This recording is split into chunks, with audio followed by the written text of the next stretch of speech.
one of the things I do want to talk about at some point is the Christian Wilkins situation in Vegas, which I find fascinating.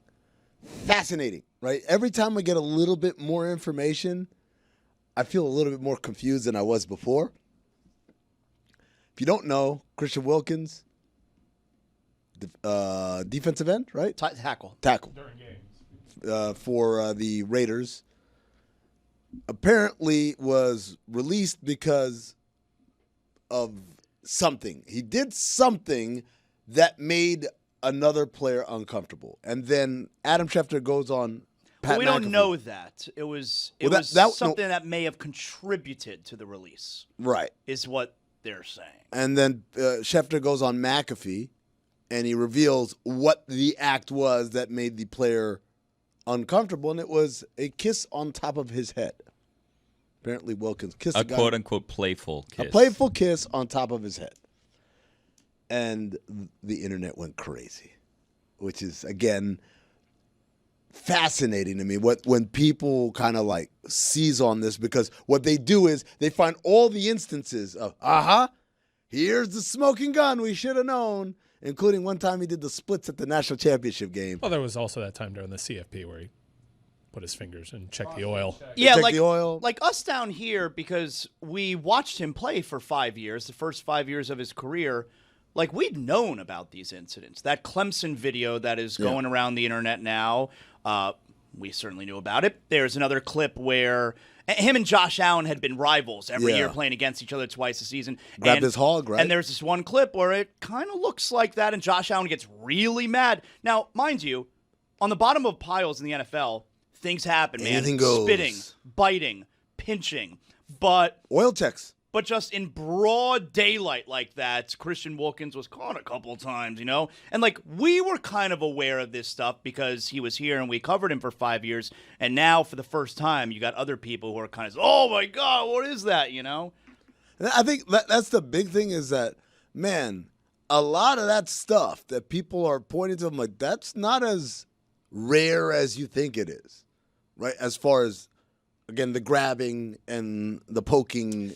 That's not rare. Aside of all that poking and stuff, he was on the opposite end of that, thought of as like a great locker room guy down here. Fun guy. Like a good teammate, like a play, like all the players tend to like that. Like that was his perception down here. Like when we lost him, it wasn't just they lost a player, it was like he was the leader of that defense, so it's a little surprising. Do you guys think this is the end of this story? Because the way that it was kind of put out there it was described as a very weird situation by a number of people who went out of their way to not clarify anything. And then yesterday we just got the reporting from Adam that was like, it was a playful kiss on the forehead. And it's like, that seems not to the same level of what was being reported before in the cover. Not that I'm questioning the reporting. It just seems like there may be more to come from this situation. I think there's a lot more to come. Florio pushed right back at what Schefter said. Saying he had not heard that. He heard something completely different, which means there are several of these stories going around. It did make me think back to when the Dolphins made the decision to move on from him. It seemed weird at the time because this was a young man that was entering his prime and was good on the field at that time and was reportedly great that season, well-liked, and it does give you some more But with him, context, there's money at play, too. Like, he was going to get paid, and that was also coming up around the Tua time where you have to make contract decisions money-wise. It also just feels like whatever the answer is, if it's Florio's side, if it's Schefter's side, this is not the first time it's happened, right? Like, this has been kind of a snowball effect of his time with the Raiders. Hey, this is okay, we'll pass that up. Okay, that was kind of weird. What was this about? So now it's just finally coming to a head where we don't know the player that it happened to. I feel like we would have known if it was a high-profile person, right? It feels like maybe it's somebody that is not as high-profile and just got fed up with it. High-profile person may not want it to come out because you don't want them to be asked about, hey, what did it feel like when Christian Wilkins kissed you? Like, we're dancing around it, right? Like, there is in locker rooms still a level of homophobia that in common society isn't quite as present. And what I mean by that, first of all, I'm not saying that Christian Wilkins is gay or whatever. I just want to also be very clear that we're not conflating the two things. Right. No, but I'm saying like homophobia in this sense. Well, also in a standard workplace, you can't just go up and kiss someone on the head and like face no consequences. I don't know if that's stuff, man. That's not an average workplace stuff that goes on. No, I know, but I'm saying like you're saying like, oh well, there's just homophobic. No. Try doing that here. There's consequences also. Let me explain what I mean by that. Like homophobia in the sense that like guy kisses another guy on top of the head. Ew, man, what you doing all that gay for? That's what I'm talking about. Like it's not that Christian Wilkins is gay, right? Or anything has happened in that nature. It's things that are a little on the awkward side. Guys respond very vehemently with, why are you doing all that gay shit, right? And very quickly turns into, I don't know about him. He's weird. Weird is a synonym, many cases, a euphemism for, I think there's something a little off with, they're doing all that language. And again, it's not that he is or he isn't, or even that if he is, that there's anything wrong with that. It's just that in locker rooms, sometimes it's still, this is like the last frontier, like Dan calls it. Like, it still isn't 2025 in locker rooms. I mean, but the Raiders also is where Carl Nassib played, who was one of the first openly gay players. So I wouldn't come out and just say, hey, the Raiders are homophobic. That's not what I'm why saying. Christian Wilkins is not on the team anymore. But there's a difference between a guy is gay and a guy, quote unquote, acts gay. I mean, those are the same thing in that locker room, aren't they? Not exactly. No. It's an invasion of personal space. It's making other people feel uncomfortable. You can do that whether you're straight or gay. Yes. And that's what, but the roots of that in particular is a homophobia, right? It's a homophobia of like, hey, if I'm touched in that way, it has a meaning to it. It's not that it's like for some. For some, people sure. just like get the hell away from me. Yeah, I don't want to paint with a broad brush. I'm just saying like that feeling, which again, if you went to high school in the 90s or in the early 2000s, that was rampant. All of us were like, oh, you see how he like patted him on the butt, whatever. Like that was a thing. And I know now I sound like a dinosaur. And everyone's like, oh, I mean, I'm just saying to you that culture still exists in some areas. And one of those areas is in sports locker rooms, in professional sports. Yeah, I'm of the belief that there are several gay players in the league. For sure. Mostly closeted, but also teammates will tell you when they retire they've known of other guys. I think this goes beyond that, even though of course mostly closeted, by the way. Isn't there only one openly gay player? Right. But even like behind the locker room doors, some guys, it may be known inside of a locker room. What he's talking about is like that everyone on the team knows the dude is gay. We just don't know. But like the public doesn't know because they don't feel any. It's like Billy Kennedy, the NBA ref. Like everybody in the NBA knew Billy Kennedy was gay. Thing before we knew, but it wasn't a public thing that that fans knew or the media, I think, knew.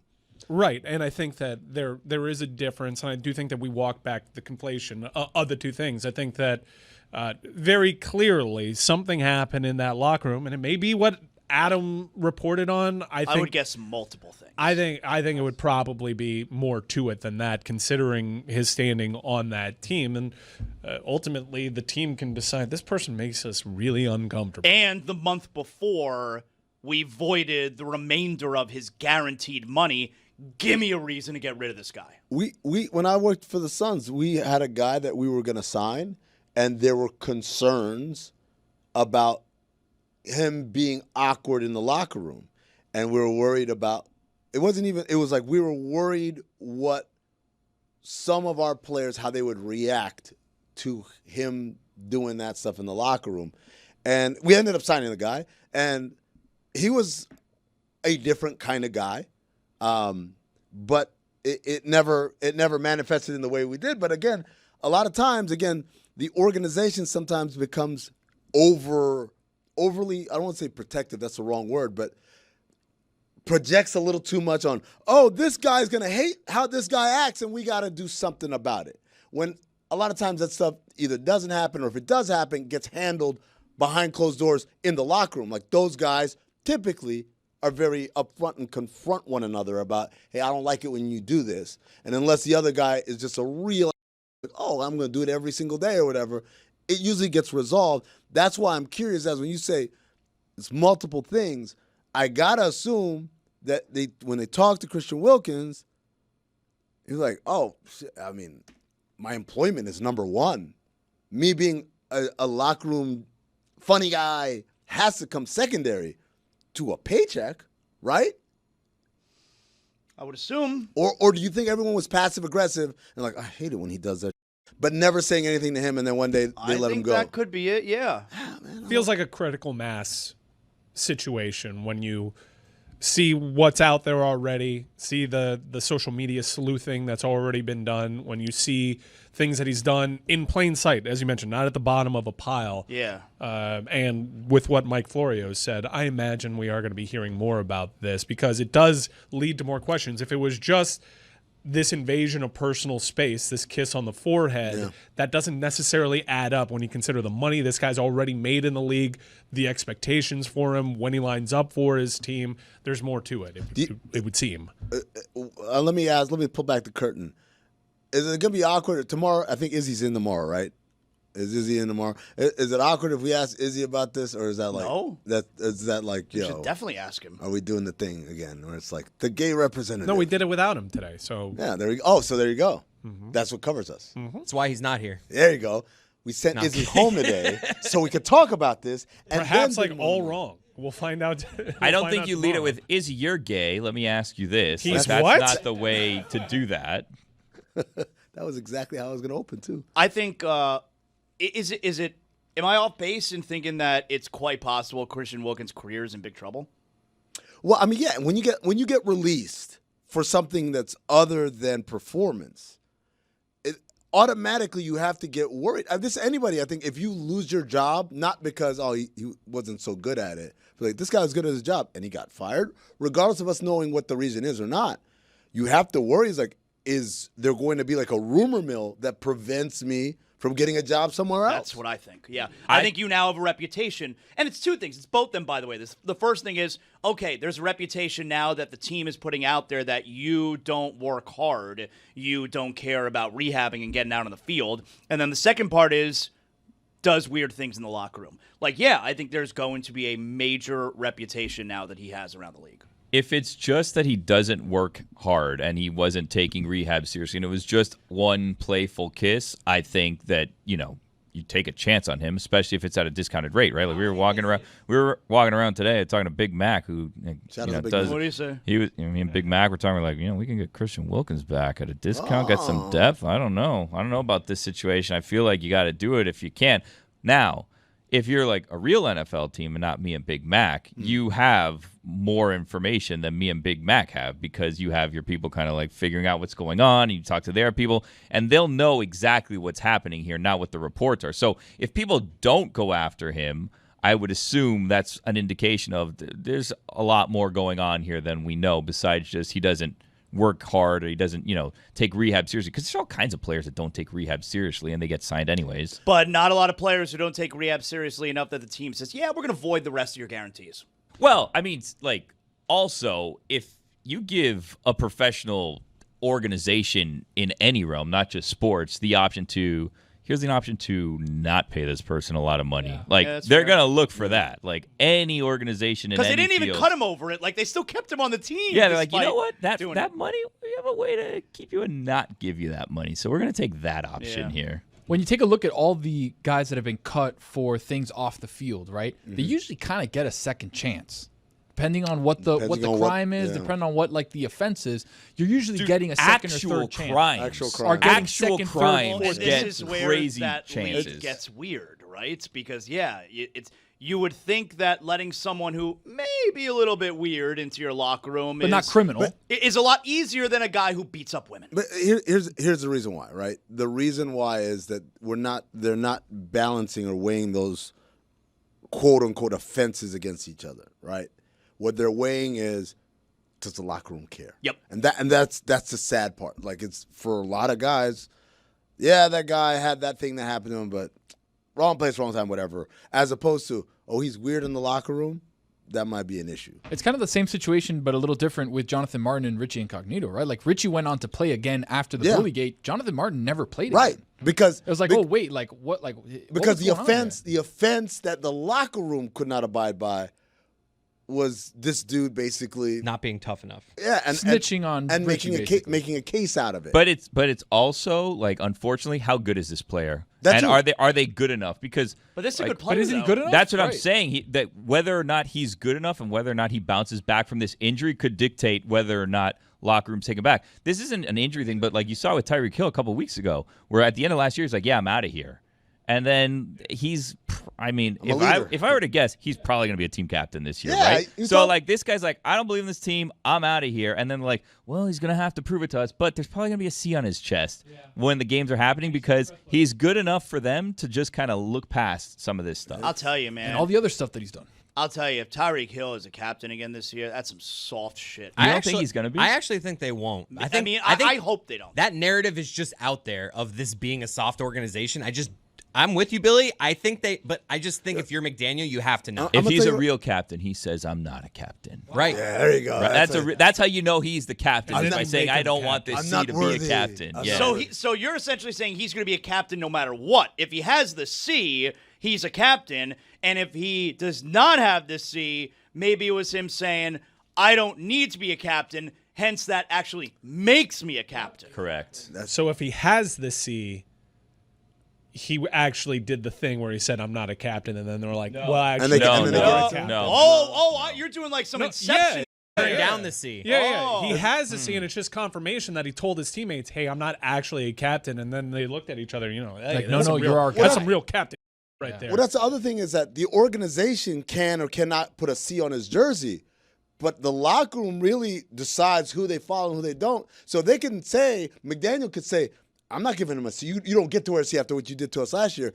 But he walks in that locker room and everyone's following Tyreek Hill. And Tyreek Hill looks at him and says, "Hey, look to me. I'm the captain now." There could be a middle ground. Like, you get the C, but we reset the reference. star count. Captain Like, you're not going to be Phillips. a legacy captain. You're back at the base level.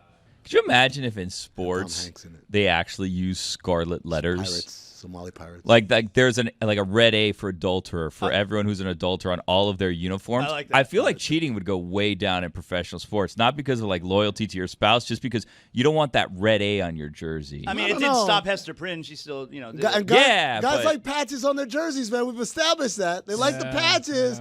A red A, you you let think them some know. can I people take get? that red A with pride? Yeah, you put that red Really? A, you let it open for business. Didn't like- Travis Hunter have a D for dog? I'm pretty sure at I like Colorado, those, though. Yeah, they Leaders had and dogs. different ones. they Yeah, I had love different patches, man. Is it like helmet stickers? Like you get multiple A's? Is Hawk in this week? Is he in on? Not this week. I would have asked him how do you feel about having all those patches on. Not an A for Hawk, but like all the other patches. The D for dog, right?